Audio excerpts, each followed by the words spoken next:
જો મિત્રો આજે શાક રોટલી બનાવીએ. અહીંયા શાક બનાવ્યું બટાકા ડુંગળીનું. હવે રોટલીની તૈયારી કરી છીએ આપણે. ગરમો રોટલીનો ચીત્તીમાં જો એ લોટમાંથી કાઢ્યો. તો આજે તો રોટલી બનાવી પડશે આપણે.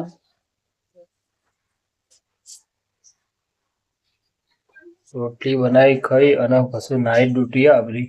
નાઈટમાં કોમે જઈશું. શું કેવું કીર્તિભાઈ? રોટલી બનાવીશું ને? રોટલી બનાવીશું.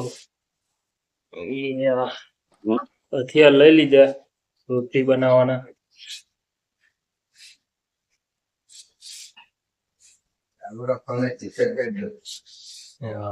રોટલી બનાવવાનું હથિયાર. તમે પણ રોટલી બનાવી હોય તો કોમેન્ટ કરજો મિત્રો. જય માતાજી.